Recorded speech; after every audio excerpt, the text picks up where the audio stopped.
क्या परमेश्वर के वचनों पर पूरे हृदय से चल रहे हैं? क्या आपने केवल एक इस बात की चिंता की है, केवल वो लोग जो परमेश्वर की आत्मा के चलाए चलते हैं वे लोग ही परमेश्वर के संतान ठहरेंगे? आपने पढ़ा है केवल वे लोग जो परमेश्वर की आत्मा के चलाए चलते हैं। हर एक को परमेश्वर की आत्मा चलाता है।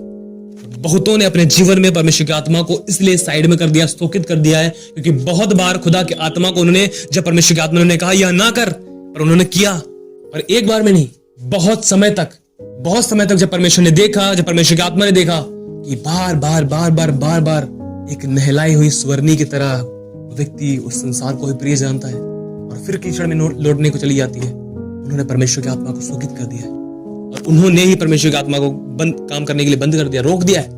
उस टाइम जब परमेश्वर आपके सामने खड़ा होगा और न्याय कर रहा होगा, आप याद रखें, खुदा किसी भी बात में दोषी नहीं ठहरेगा। सिर्फ जो आपने अपने जीवन में फैसले लिए, जो आपने अपने जीवन में निर्णय लिया और जिस प्रकार का आपने जीवन जिया, केवल और केवल वो उन कामों का फल आपको देगा। वो जब आप मसीह में आते हैं, मसीह के ऊपर विश्वास करते हैं, तो मसीह के नाम पर विश्वास करने के द्वारा जो मसीह ने आपके पापों की कीमत चुकाई है, आपके पापों की क्षमा होती है और उसके द्वारा आप धर्मी ठहराए जाते हैं। पर धर्मी ठहराए गए तो हम इस धार्मिकता के अनुसार चले भी तो। क्या आप तैयार हैं? अगर वो आज आ जाए, क्या आप जा पाएंगे उसके साथ? कोई मौका नहीं होगा, उसके बाद कोई भी मौका नहीं होगा। अब वहां पर जितना मर्जी खुदा से कह दे प्रभु मुझे माफ कर दे, वो पता है खुदा के पास भी अधिकार नहीं कि वो आपको माफ कर दे। आप जानते हैं, एक बहुत बड़ी भीड़ थी जहां पर प्रभु यीशु मसीह आए हुए थे, वहां पर बहुत बड़ी भीड़ थी और लोग एक लकवे के रोगी को प्रभु यीशु के पास लेकर आना चाहते थे। वह इसलिए लोगों के बीच में से प्रभु यीशु के पास नहीं ले जा सके, इसलिए उन्होंने क्या किया, छत के ऊपर गए, छत के ऊपर खफरेले हटाए और वहां से उस व्यक्ति को नीचे उतारा। उन्होंने यीशु के पास उसे वहां पर उतार दिया और यीशु ने पता क्या कहा वहां पर? प्रभु यीशु मसीह ने कहा, हे पुत्र तेरे पाप क्षमा हुए। वहां पर कुछ शास्त्री और फरीसी थे, उन्होंने क्या कहा, ये कौन सा व्यक्ति है जो पापों को भी क्षमा कर सकता है? यीशु ने क्या कहा?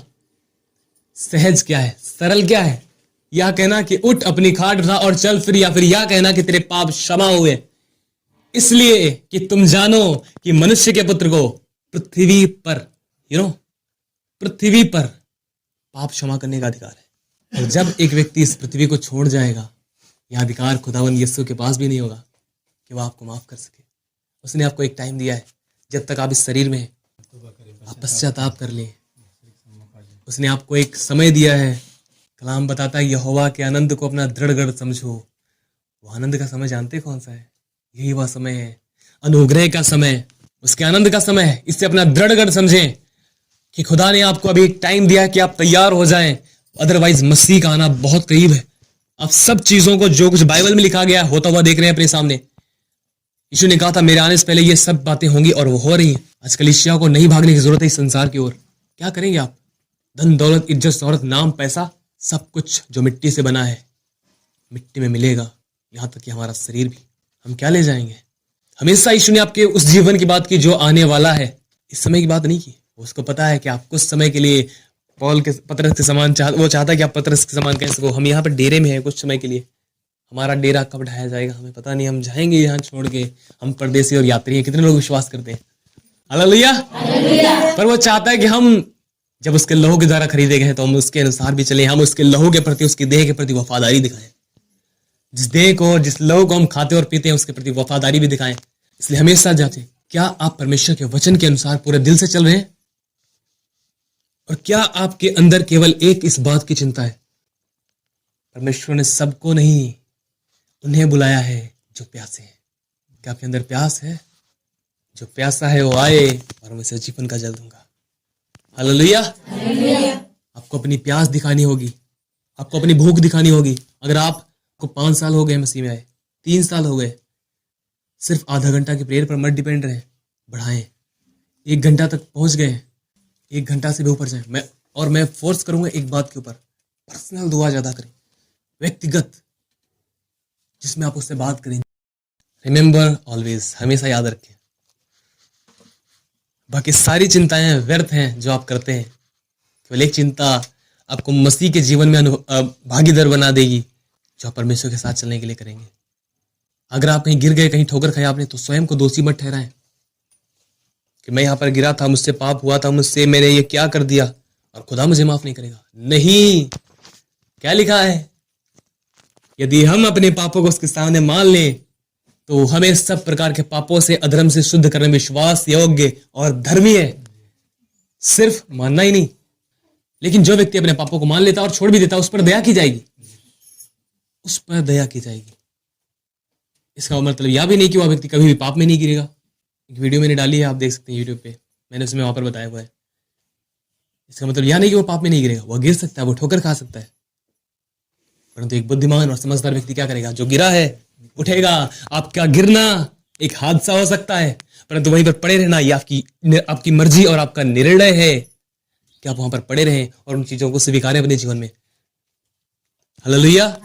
आप गिर सकते हैं, आपको ठोकर लग सकती है, पर आपको उठना है और कभी भी अपने आप को दोषी नहीं ठहराना। कलाम बताता है कि मैं उनके पापों को कभी स्मरण ना करूंगा। वो आपके गुनाहों को इस प्रकार से भूल जाता है, माफ करता है वो आपको, और यीशु का लहू आपको हर प्रकार के पाप से धो देता है।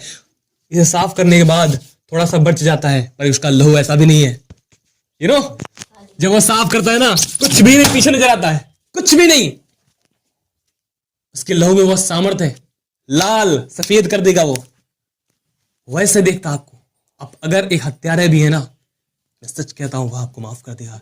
यहूदा इस्करियोती ने जब प्रभु यीशु को पकड़वाया, बजाय इसके कि वह सुसाइड करता हुआ खुदा के पास आता, मैं सच कहता हूं वही खुदा जिसने उसे सिखाया था कि माफ करना, क्या वह माफ नहीं करता?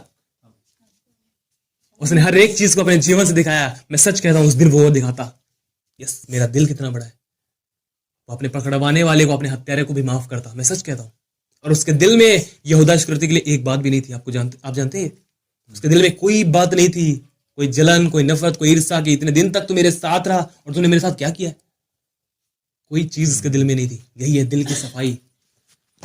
और जब आप देखते हैं कि लोग आपके साथ रहने वाले, आपके पास रहने वाले बहुत सारी बातें हैं और आपके साथ वो विश्वासघात कर जाते हैं, क्या आप पूरे दिल से उसे माफ करते हैं? मैं फिर से किसी दिन इस टॉपिक पर बात करूंगा, माफ करना। मैंने पिछली बार भी बात किया था और भी बात करूंगा, क्योंकि खुदा चाहता है कि हम कुछ सत्यों को बार बार सुने। कुछ लोग हैं जो माफ नहीं कर पाते। क्यों नहीं माफ करते? अरे आप माफ किए गए हैं। आप जहां थे ना, बहुत गंदे थे, जब उसने उठाया उसके बाद साफ किए गए। आप इतने अधिक हम गंदे थे, उसने हमें गले लगाया। आप क्यों नहीं माफ करते हो? हर एक के लिए पूरे दिल को साफ कर दो, हर एक के लिए।